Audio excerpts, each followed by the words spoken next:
జీవితంలో ఒక్కసారైనా చేయాల్సిన యాత్ర చార్ధామ్. లతగారి ఆధ్వర్యంలో సంప్రదించండి.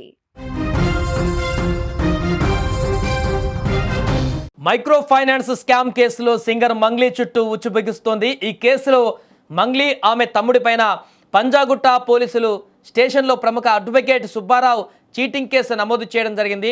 దీంతో ఈ వ్యవహారం రోజుకొక మలుపు తిరగడంతో పాటు తెలంగాణలో సంచలనంగా మారింది. అయితే మైక్రో ఫైనాన్స్ స్కామ్ ఆరోపణల నేపథ్యంలో న్యాయవాది సుబ్బారావు ఫిర్యాదు చేయగా మంగ్లీ కూడా అతనిపైన కౌంటర్ కంప్లైంట్ ఇవ్వడంతో ఈ వివాదం మరింత ముదిరింది. ఈ వ్యవహారానికి తనకు ఎలాంటి సంబంధం లేదని ఇప్పటికే స్పష్టం చేసిన మంగ్లీ మరోసారి సోషల్ మీడియాలో వీడియో విడుదల చేసి క్లారిటీ ఇచ్చింది. మైక్రో ఫైనాన్స్ అనే పదమే తనకు తెలియదని పేర్కొంది. ఈ కేసుతో తనకు ఎలాంటి సంబంధం లేదంటూ చెబుతూ ఈ కేసులో నిందితుడిగా ఆరోపణలు ఎదుర్కొంటున్న రమావత మధును తమ కమ్యూనిటీ ప్రోగ్రాంలో కలిసిన మాట నిజమేనంటూ ఒప్పుకోవడం కీలకంగా మారింది. నా వల్ల కావట్లేదు, దయచేసి చెప్తున్నా, మీ అందరికీ చెప్తున్నా, వాస్తవాలు చూపించండి, ఎంక్వైరీ చేసుకోండి, ఇన్వెస్టిగేషన్ చేసుకోండి, ఎక్కడ ఏంటి అనేది. నాకు పాటలు తప్ప, పాటల ప్రపంచం తప్ప నాకు ఏమీ తెలీదు. ప్రజలారా ఎవ్వరు కూడా నమ్మకండి, దయచేసి. మీడియా మిత్రులారా, మీరు పెట్టేదానికి కింద కామెంట్లు చూసి కుమిలిపోతున్నా, నా వల్ల కావట్లేదు అసలు. దయచేసి చెప్తున్నా, నేను తప్పు చేస్తే మళ్ళీ చెప్తున్నా, నన్ను ఎక్కడికైనా పిలవండి, నేను ఎక్కడికన్నా రానికి సిద్ధం. ఏ పోలీస్ స్టేషన్ గడప తొక్కనికన్నా సిద్ధం, జైలుకి పోవడానికి కూడా సిద్ధం. నాకు అసలు ఆ బాధితుడిని చూస్తుంటే ప్రాణం పోతే చాలా బాధ అనిపిస్తుంది. వాళ్ళు నా మీద అనిపిస్తున్నా కూడా మంగ్లీ అని చెప్పి, ఏమీ లేని మంగ్లీ అక్కడ, అసలు మంగ్లీకి సంబంధమే లేదు. వాళ్ళు చెప్తున్న బాధ అనిపిస్తుంది నాకు. ఎందుకంటే ఆ పేదరికం నుంచి నేను వచ్చాను, నాకు తెలుసు అది ఆ పెయిన్ ఎట్లుంటుంది అనేది.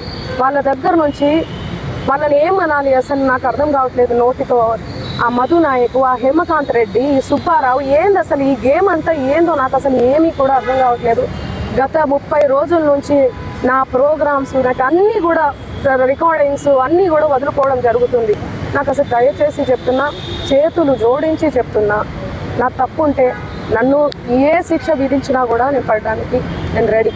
ఇదిలా ఉంటే మైక్రో ఫైనాన్స్ వ్యవహారంలో తాను కూడా ఒక బాధితురాలినేనని, డబ్బులు పెట్టి మోసపోయిన వారు ఉంటే వారికి న్యాయం జరగాలంటూ పోలీసులకు మంగ్లీ ఫిర్యాదు చేసింది.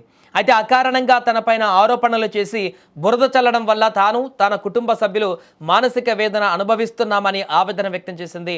రమావత్ మధుతో తనకు ఎలాంటి బంధుత్వం లేదని, చట్టం ముందు ఎవరూ మినహాయింపు కాదని, తప్పు చేసిన వారికి శిక్ష తప్పదని స్పష్టం చేసింది. మరోవైపు తనపైన దుష్ప్రచారం చేస్తున్నారని ఆరోపిస్తూ న్యాయవాది సుబ్బారావు పైన మంగ్లీ ఇటీవల ఫిర్యాదు కూడా చేసింది.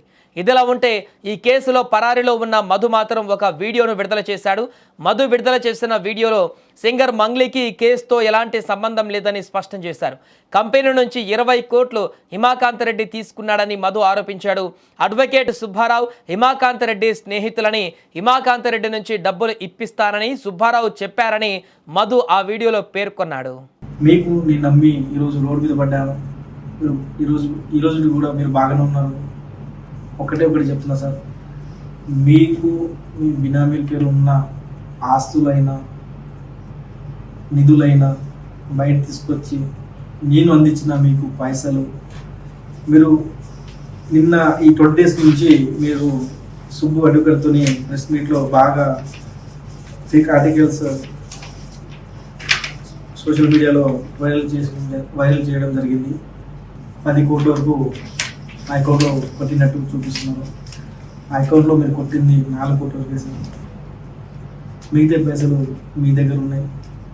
అట్లనే మీ బినామీల అకౌంట్లో మీ కూతురు పేరు మీద ఉన్న బృందశ్రీ ఇంజనీరింగ్ కోర్సులో వరం మీద ఉన్న నేను అలా కూడా 3 నుంచి 4 కోట్లు ట్రాన్స్ఫర్ చేయడం జరిగింది. అట్లనే మీ బినామీలు శైలేందర్ రెడ్డి, అట్లనే లక్ష్మయ్య అకౌంట్లో కూడా దాదాపుగా ఒక 5 నుంచి 7 కోట్ల వరకు నేను ట్రాన్స్ఫర్ చేయడం మనీ పంపించడం కూడా జరిగింది. శైలేందర్ రెడ్డి అట్లనే లక్ష్మయ్య వాళ్ళ అకౌంట్లో కూడా నేను అమౌంట్ పంపించడం కూడా జరిగింది. అట్లనే దాంతోపాటు క్యాష్ పరంగా కూడా అమౌంట్ ఇవ్వడం కూడా జరిగింది. లేకపోతే కొన్ని క్యాష్ కూడా ఇవ్వడం కూడా జరిగింది. నాకు ఇవ్వాల్సిన అమౌంట్ నాకు ఇచ్చేది సార్. ఇప్పుడే చాలా వరకు సఫర్ అవుతున్నాను. మా పబ్లిక్ నాకు మీరు ఇస్తే నేను మా పబ్లిక్ ఇచ్చి కొద్దిగా ఫ్రీ అవుతాను. మీరు నా పేరు చెప్పుకున్న వాడుకునే అమౌంట్ మీరు కూడా ఆ నిధులు ఏదైతే ఆస్తులు ఉన్నాయో బినామీ పేరు మీద ముందు తీసుకొచ్చి జనాలకి క్లియర్ చేయండి. నా దగ్గర మీరు సెలబ్రిటీ కాంట్రాక్ట్స్ వాళ్ళతో పాటు దిగిన ఫొటోస్ మీరు కలెక్ట్ చేసి మీ దగ్గర పెట్టుకోవడం జరిగింది. కానీ ఈ విధంగా మీరు తీసుకొస్తారని నేను అనుకోలేదు. వాళ్ళకు ఈ కేసులో లాగి వాళ్ళ దగ్గర నుంచి మీరు అమౌంట్ గుంజాలని, అమౌంట్ డబ్బులు వసూలు చేయాలని అనుకున్నారు అని నాకు తెలియదు. రైట్, ఇక మరోపక్క ఈ కేసులో పోలీసులు దర్యాప్తును ముమ్మరం చేస్తున్నారు. ఈ కేసులో ఎవరెవరికి సంబంధాలు ఉన్నాయి, ఈ కేసులో మంగ్లీ పాత్ర ఉందా లేదా అనేటువంటి కోణంలో కూడా దర్యాప్తు కొనసాగుతుంది.